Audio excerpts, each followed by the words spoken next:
que hablábamos esta cuestión de las consecuencias que puede traer muchas veces esta postergación por proyectos personales de la cuestión de ser madre en muchas mujeres, y después lo que cuesta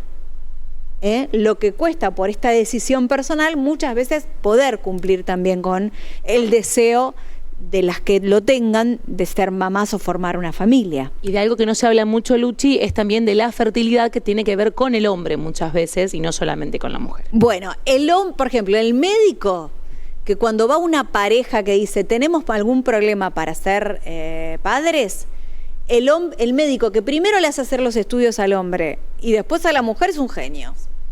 Es que, yo no sé, ya vamos a saber más con alguien que sepa del tema, pero yo creo que es imprescindible eso. La mayoría de las historias se pasan por una mujer que estuvo 2 años sometiéndose a todo tipo de estudios para después terminar en que en realidad el problema lo tenía el hombre, el problema entre comillas, ¿no? Pero bueno, hay un montón de temas relacionados con esta cuestión, insisto, que es uno de los temas del momento, y por eso vamos a presentar a la siguiente entrevistada. En la radio, lo invitamos a escuchar este reportaje. Bueno, está en línea la doctora Mariana Degani, especialista en medicina reproductiva, coordinadora del área de genética reproductiva. Doctora, ¿cómo le va? Hola, ¿cómo les va? Buenas tardes. Bueno, antes de meternos en todos los temas que nos vamos a involucrar y a comentar ahora, ¿es así o no? Que generalmente cuando una pareja dice tengo algún problema, primero se le hace de todos los estudios a la mujer y el hombre a lo último. No, bueno, voy a desmitificar un poquito, ¿sí? Porque en general, sí. Los estudios deben pedirse a los dos miembros de la pareja en el mismo momento. Se habla de la infertilidad siempre es de la pareja. Sí. Y en la infertilidad puede haber factores femeninos, factores masculinos o factores mixtos. Pero la realidad es que si uno compara la frecuencia de factores masculinos con factores femeninos, es de un 40% cada uno. Igual. Y un 10% esterilidad sin causa aparente. Ah, bien. Entonces, digamos, sí o sí hay que estudiar al varón junto con la mujer. No hay razón para no hacerlo y la mayoría de los especialistas en fertilidad lo hacemos de esa manera. Bueno, eso es buenísimo porque muchas veces, muchos años, muchas mujeres estuvieron sometidas, pero conozco casos de 2 años que han estado haciendo estudios hasta que se acordaron que tenía una pareja. Y sobre todo por esta cuestión también del machismo que existe en los propios médicos, ojo. Hay una realidad, que es que las mujeres tienen que hacer muchos más estudios que los varones. Las mujeres tienen que estudiar el factor ovulatorio con ecografías y laboratorios, tienen que estudiar el factor tubario, que son las trompas de falopio, que son esos conductos que conectan el útero con el ovario, mediante un estudio que se llama histerosalpingografía, que es bastante incómodo y doloroso. Digamos que los estudios de las mujeres son mucho más invasivos que los de los varones, o sea que por más que nos estudiemos los dos a la vez, es real que pareciera que el varón casi no se estudió y la mujer se estudió todo, pobre. ¿Y el varón qué le hacen? Sí. Un espermograma. El varón lo que se hace es un estudio de semen, que es un estudio para evaluar la cantidad, la movilidad y la forma de esos espermatozoides, y entonces se puede determinar qué capacidad o qué posibilidades hay de que ese espermatozoide fecunde al óvulo, es decir, se meta solito adentro del óvulo. Pero la realidad es que se hace con una muestra de semen que se toma por masturbación en un frasquito de orina estéril, se lleva al laboratorio y ahí terminó el asunto. Claro, por lo menos ese es el estudio principal. Después, si ese estudio da alguna alteración, entonces se hacen ecografías, exámenes físicos, consultas con los andrólogos y algunas cosas un poco más específicas. Pero digamos que los estudios iniciales del hombre son mucho más sencillos que los menos invasivos. Y hablando de este 10%, doctora, de infertilidad mixta, digamos, que usted comentaba recién, ¿realmente puede ser entonces que de parte tanto del hombre como de la mujer o del cuerpo gestante haya algún impedimento para concebir? Sí, en general, si vamos a hablar de causas de infertilidad, y es un poco lo que ustedes mencionaban hace un ratito, el principal problema que tenemos en este momento es sociocultural. La realidad es que los 40 son los nuevos 20, en cuanto a cuestiones socioculturales, pero la biología no nos acompaña. Claro. El óvulo es una célula súper compleja, es la célula más grande y más compleja del cuerpo, y se genera una sola vez en la vida. Nosotras nacemos con los óvulos que vamos a ovular toda la vida, y a medida que pasa el tiempo, esa cantidad de óvulos o cantidad de células va disminuyendo en cantidad. Pero no solo eso, sino lo más importante es que esa célula va perdiendo capacidad genética de formar embriones normales que después puedan implantarse en el útero. Por eso, una mujer de 38 años es re joven, pero reproductivamente la posibilidad de embarazo espontánea que tiene es solo de un 7%. ¿7% con 38 años? Espontánea, exacto. ¿Y más de 40? Y más de 40 alrededor entre un 5 y un 3. Claro, son números que la verdad que no lo podemos creer. Y bueno, cuando quedas embarazada a los 37 años es un embarazo, ¿cómo le llaman? ¿Geriátrico o algo así? No, ya no usamos más esa palabra. ¿No?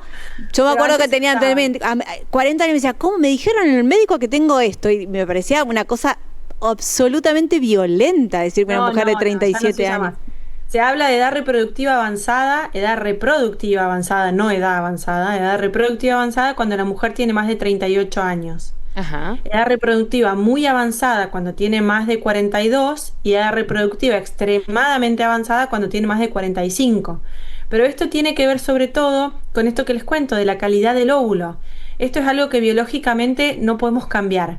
El óvulo va perdiendo capacidad biológica de generar embriones, va perdiendo su potencial para lo que fue hecho, y entonces por eso nos cuesta más embarazarnos y tenemos muchas más tasas de aborto. A los 40 años, alrededor de un 30% de los embarazos que generamos se pierden. Y no es raro, no es que la mujer tenga algún problema puntual, es que biológicamente eso sucede. El pico de la fertilidad es entre los 18 y los 25 años. Es cuando más fértiles somos. A partir de ahí, la posibilidad de embarazarse empieza a disminuir despacito. Pero bueno, las mujeres ahora, como ustedes decían, queremos hacer un montón de cosas antes de buscar el primer embarazo. De hecho, las tasas de natalidad, no sé si ya lo han charlado, pero es importante cómo han caído. Bueno, de hecho, hablábamos con gente que nos informaba. En Argentina, más del 50% de los hogares no hay menores de 18 años. Sí. O sea, eso es un número tremendo. Y pensar en lo que decía la doctora recién de que la edad máxima reproductiva sea hasta los 25 años, hoy en día... El pico, claro, como el pico es a los 25 años. Digo, la mayoría de las mujeres de cuerpos gestantes no sé si se plantean antes de los 25, quien puede hacerlo, ¿no? Quien pueda planteárselo, no sé si hoy en día se lo plantea antes de los 25 años.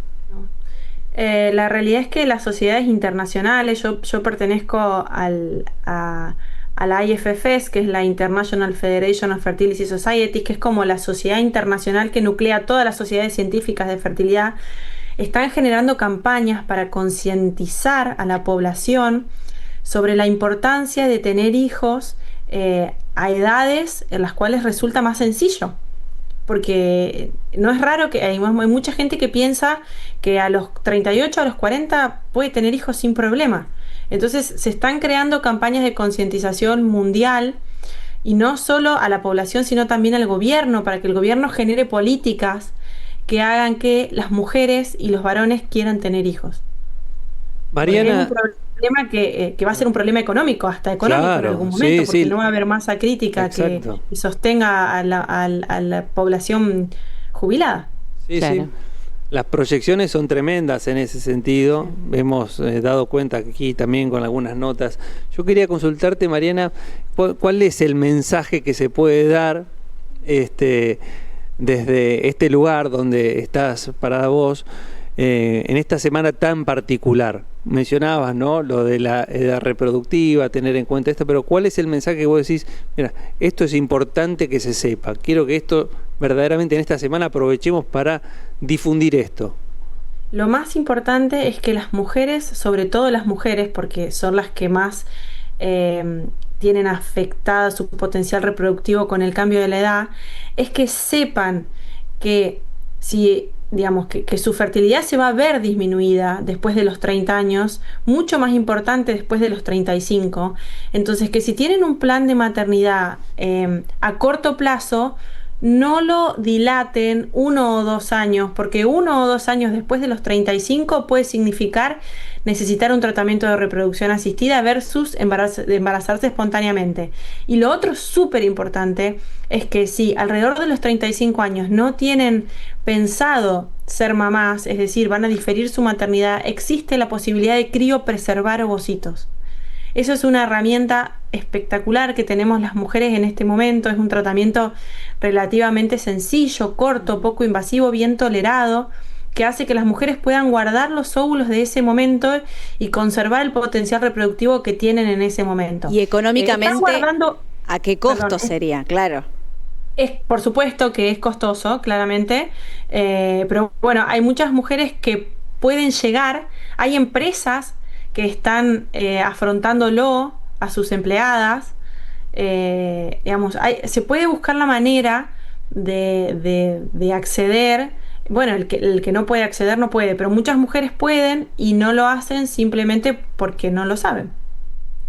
Que por ahí es algo un poco más hablado hoy en día, doctora, yo creo que se charla un poquito más, creo que igualmente no sé si se llega a hacer la consulta, a consultar cuánto sale, pero sí es algo que por lo menos está en una charla social, que por lo menos llega a hacer algo.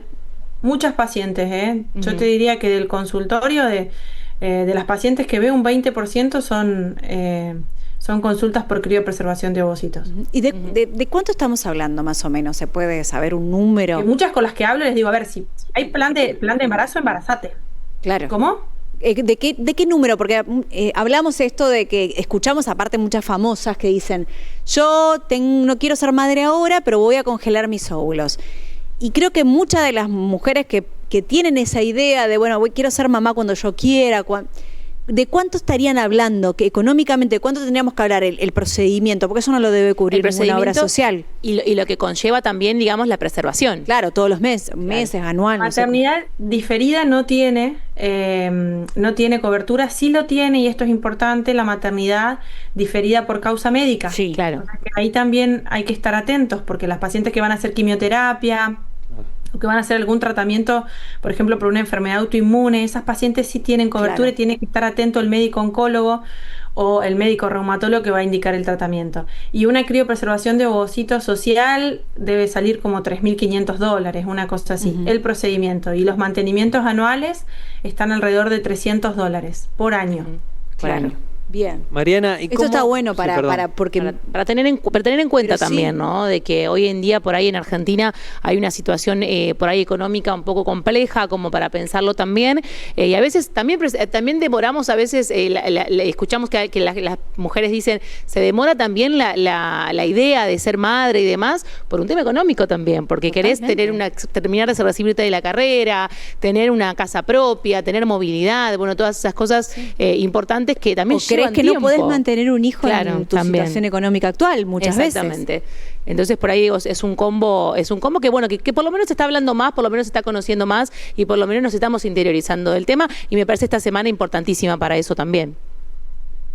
Mariana, yo quería consultarte cómo evaluás vos las campañas de concientización sobre esto. Hablo tanto del Estado como de la parte privada. ¿Es algo que está faltando? ¿Se está haciendo mucho? La realidad es que se está charlando mucho a nivel médico, a nivel público y a nivel privado. A nivel público, ¿por qué lo digo? Porque después recibimos muchas consultas. Yo trabajo en la sección de fertilidad del hospital también, y tenemos muchas consultas de pacientes que se han ligado las trompas. Claro. Y después quieren volver a ser mamás. Entonces esto es también muy importante. Hay que indicar con mucho cuidado un método definitivo en una paciente de 25 años. Lo que pasa es que también me parece que hay como un concepto absolutamente erróneo, porque, a ver, yo tengo una hija de 20 y pico de años y he escuchado muchos chicos, varones que hablan de hacerse la vasectomía a los 20 años sin haber sido padres, y de chicas que también te dicen, no, o sea, como que falta información o se cree que son métodos reversibles. No son reversibles, son irreversibles, que después se puede hacer un tratamiento de fertilización in vitro, pero todo lo que eso conlleva, claro, el costo emocional, económico. Hay muchas obras sociales que si la paciente tiene un método anticonceptivo definitivo, voluntario, electivo, no lo cubren. Entonces, claro, la realidad es que el médico tiene que pensar bien antes de indicar un método. Aparte, nosotros ahora en la época en la que vivimos tenemos muchos métodos anticonceptivos de larga duración que son seguros para los pacientes, píldoras anticonceptivas, implantes, dispositivos intrauterinos, el famoso DIU. Entonces, por ahí ligarle las trompas a una chica de 25 años porque ya tiene 2 cesáreas previas, se entiende que la mayoría de las veces se indica por una cuestión médica, pero tal vez falta esta información que yo tengo cuando recibo a la paciente que quiere volver a embarazarse. Claro. Y quiere volver a embarazarse y no le importa que ella tiene 2 cesáreas previas, doctora, yo quiero correr el riesgo. Bueno, hay un montón hay varios mensajes de todo tipo. Dice que bueno que hablar de esto, tengo 45 años, estoy en plena menopausia, me sorprendió muchísimo ya que voy a la ginecóloga desde muy chica y ninguna me habló de planificación familiar, solamente de anticoncepción, pero después esta información de, che, si tenés 35 empezá a pensar qué haces. Claro. O sea, no sé si es una charla que se tenga.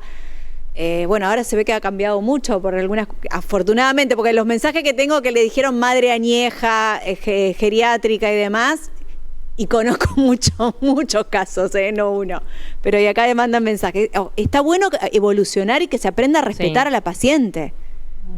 La verdad es que nosotros tenemos mucha referencia de ginecólogos.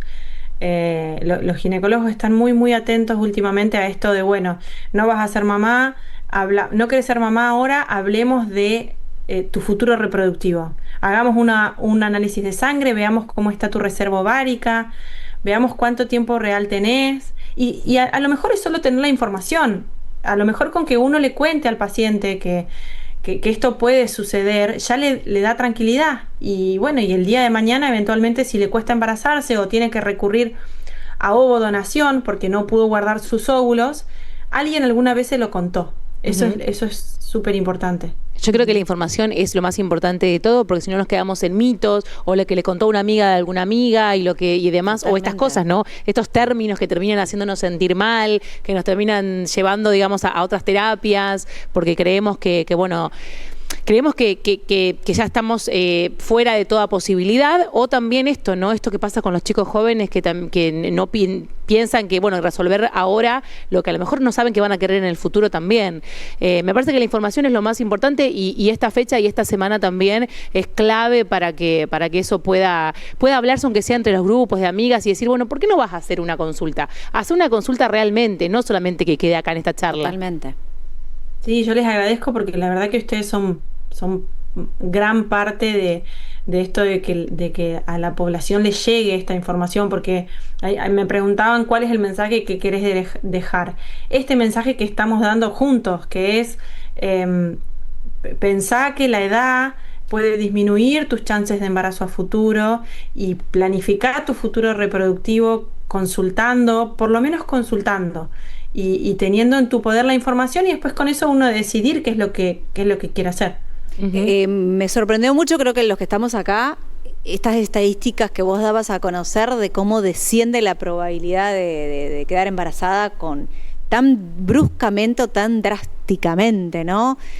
Me parece que eso y muchos escribieron, así como también después pasa, porque alguien había preguntado el tema de los embarazos, cuando te dicen ya estás menopáusica, no vas a quedar embarazada, y decís, y aparecen embarazos de mujeres de 50 años, pero bueno, cada caso es lo menos frecuente, pero bueno, a ver, si yo te digo que hay un 3% de mujeres que se embarazan a los 43, y bueno, de 100 hay 3 ovocitos competentes, 3 mujeres que tuvieron ovocitos competentes, generaron embriones que se implantaron y evolucionaron.